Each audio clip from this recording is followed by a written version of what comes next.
नमस्कार।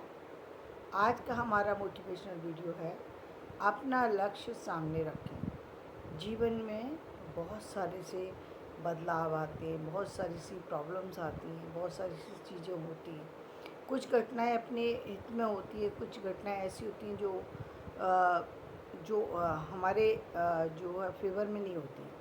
तो जो भी हो, लेकिन आपको अपना लक्ष्य हमेशा आपके सामने रखना चाहिए।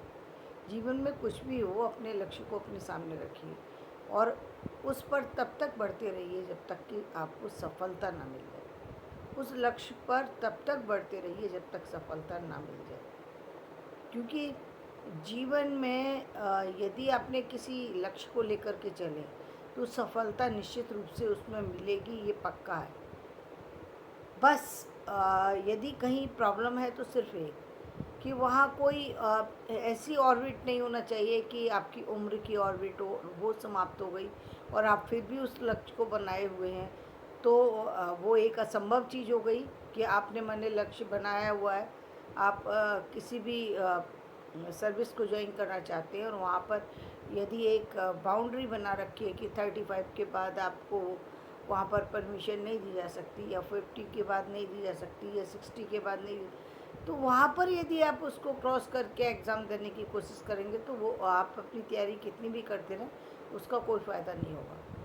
लेकिन जब तक आपके हाथों में है, यानी जब तक अंतिम सीमा है, तब तक आप प्रयास ज़रूर कीजिए। अपने जीवन में अपने लक्ष्य से मत हटिए। जीवन में अंत अंत तक उस लक्ष्य पर काम कीजिए। एक और भी बहुत बड़ी चीज़ है, कई बार जो है आज हमें देखने में आता है, बहुत सारी चीज़ें ऐसी देखने में आती हैं कि कई बार लक्ष्य में जब व्यक्ति बढ़ता है तो क्योंकि उसकी तैयारी जो है उस तरह की नहीं होती, तो समाज की बहुत सारी आलोचनाओं का सामना उसको करना पड़ता है। बहुत सारी आलोचनाएं उसको करनी पड़ती। कई बार समाज हमको इसलिए सपोर्ट नहीं दे रहा होता क्योंकि वो चीज़ समाज की समझ में नहीं आती। समाज की नज़र में उस चीज़ की कोई वैल्यू नहीं है, या समाज को नहीं लगता कि आप उस काम को करें, इसलिए वो उसकी परमिशन नहीं देता। तो आपको, यदि आपको लगता है कि आप आपने जिस लक्ष्य को अपने लिए बनाया है, चुना है, और वो लक्ष्य जेन्युइन है और उसमें जाने पर आपको जो है फ़ायदा होगा, देश की तरक्की होगी, आपकी तरक्की होगी, आपके परिवार की तरक्की होगी, तो आप अपने ही कदम को बढ़ाएं, अपने कदम को पीछे ना हटाएं और उसके प्रयास में रत रहें।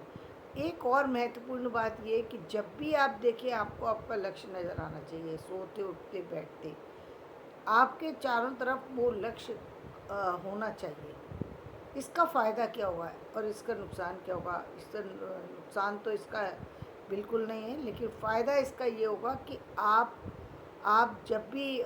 जब आदमी के लक्ष्य चारों तरफ घूमने लगता है, तो समझ लीजिए कि मंजिल उसकी पास में ही है, मंजिल ज़्यादा दूर नहीं रह गई है, अब मंजिल मिलने वाली है। इसलिए आपका काम उतनी ही रफ्तार से हो सकेगा, आप उतनी ही तरीके से, उतने ही एफर्ट्स उसमें डाल सकेंगे। एक और महत्वपूर्ण बात है, यदि आपके सामने आपका लक्ष्य है और आपको पता है कि आपकी कमियां कहाँ हैं, उस लक्ष्य को पूरा करने में आपकी कमी कहाँ है। कई बार कमी क्या है? कई बार कमी ये है कि मान लीजिए आपने जिस लक्ष्य बनाया, उसमें कुछ ऐसे टॉपिक हैं, कुछ ऐसी सब्जेक्ट हैं, कुछ ऐसी चीज़ें हैं जो आपको नहीं आती, आप उनको क्लियर नहीं कर पा रहे। तो देखिए, दो चीज़ें हैं। पहली बात तो ये, उनको क्लियर करने के लिए आप आजकल ऑनलाइन भी काफ़ी सारी हेल्प मिल रही है। यदि आप कर सकते हैं तो बहुत अच्छी बात है, नहीं कर सकते और यदि किसी की भी हेल्प से, इवन देन यदि आपको बैंक से भी कुछ फाइनेंस करा के भी आगे बढ़ने में यदि आपको हेल्प मिल सके तो आप वहाँ से कराइए। वहाँ से नहीं हो सकता तो प्राइवेट से लेकर के किसी तरीके से करके उस अपनी कमी को दूर कीजिए, क्योंकि समय रहते जो व्यक्ति कर लेते हैं उसको बहुत फ़ायदे होते हैं। और जितना ज़्यादा से ज़्यादा हो सकता है जो है डिपेंडेंट रहना छोड़ दीजिए, दूसरों पर डिपेंडेंट होना छोड़ दीजिए। यानी इंडिपेंडेंट बन जाइए, अपने अपने ऊपर रहिए, अपने अपने दम पर सब कामों को करने की कोशिश, ये सबसे बड़ी सफलता होती है कि हर काम को आप अपने दम पे करें, किसी और के दम पे नहीं। जो व्यक्ति अपने दम पर काम को करता है उसमें चाहे सफलता थोड़ी मिले या ज़्यादा, लेकिन उसका लाभ उसको एक दिन जब होता है तो इतना ज़्यादा होता है कि उसको उसको समझ में भी नहीं आता कि ये इतना अचानक मुझे कैसे मिला। ये इसलिए मिला क्योंकि आपने अपने दम पर अपनी लड़ाई लड़ी है। और इस तो वो बहुत बड़ी बात है, बहुत मायने रखती है बात। ये एक व्यक्ति अपने दम पर सारी चीज़ों के लिए लड़ रहा है। ये तभी हो पाता है जब आप अपने लिए लड़ते हैं, दूसरों की चीज़ें छोड़ कर के, दूसरों की कमियों को देखना छोड़ कर के अपने आप की कमियों को सुधार करने की कोशिश करते हैं, तब ये दिन आता है। आपने अपनी कमी को पहचान लिया, यही सबसे बड़ी बात है, क्योंकि लोग अंत तक अपनी कमी को पहचान नहीं पाते और पहचानते नहीं हैं, और यदि पहचान गए तो उसको इग्नोर करने की कोशिश करते हैं। वो अपनी कमी को सामने नहीं लाना चाहते, तो ये और भी बड़ी गलती है। सामने लाइए मत लाइए वो कोई फ़र्क नहीं पड़ता, लेकिन हाँ ये ज़रूर है कि आपको अपनी कमी पर काम करना पड़ेगा। यदि आप पहचान गए और फिर भी आप उसको इग्नोर कर रहे हैं तो ये तो बहुत बड़ी बेवकूफ़ी होगी। यानी आपको पता है कि आपकी ये आवश्यकता है और आप फिर भी उसको नज़रअंदाज कर रहे हैं। आपको वो मिल भी सकती है, आपको ऐसी कोई प्रॉब्लम भी नहीं है कि वो ना मिल सके, तब भी आप उस चीज़ को इग्नोर कर रहे हैं, तो ये बहुत बड़ी गलत बात है। तो इसलिए आप यदि अपनी कमी को जान चुके हैं तो उस कमी पर काम कीजिए, अपनी कमी, और जितना ज़्यादा हो सके अपना काम लिख कर के तैयार करने की कोशिश करें। लिखने से बहुत फ़ायदे होते हैं, शारीरिक हेल्थ भी बनती है और मेंटली हेल्थ भी बनती है। क्योंकि शारीरिक तो इसलिए क्योंकि आपकी फिजिकली उसके अंदर कहीं ना कहीं आपकी फिजिकल जो है एनर्जी लग रही है। तो फिजिकल एनर्जी लग रही है, आप हाथों से काम कर रहे हैं तो आपकी बॉडी पूरी वर्क करती है। व्यक्ति हाथ से काम करता है तो माइंड भी उसका काम करता है, शरीर भी पूरा काम करता है। जब आप उससे काम नहीं कर रहे हैं तो आप मेंटली भी कर रहे हैं, तो मेंटली काम का भी बहुत बड़ा फ़र्क पड़ता है। तो दोनों चीज़ों, और यदि दोनों चीज़ें मिल रही हैं तो ये सोने में सुहागा वाली बात होती है। यानी आपका कंसंट्रेशन बहुत हाई लेवल पर पहुंच जाएगा, और आपकी जो छोटी छोटी कमियां जो अक्सर देखने में आती हैं, वो इसलिए होती हैं क्योंकि हम लोग लिखते नहीं, पढ़ते बहुत हैं। तो उससे क्या होता है कि कई बार जब लिखने का नंबर आता है तो हम चीज़ों को गलत लिख देते हैं, चीज़ों को गलत लिख देते हैं। ऐसा मैं अपना अपना अनुभव बताती हूँ। एक बार मुझे एक इंटरव्यू में गई थी और मुझे ऐसा लगा कि मैं वो इंटरव्यू इजीली क्रैक कर जाऊँगी, क्योंकि कोई दिक्कत नहीं है, इतना तो मैं इंग्लिश जानती हूँ।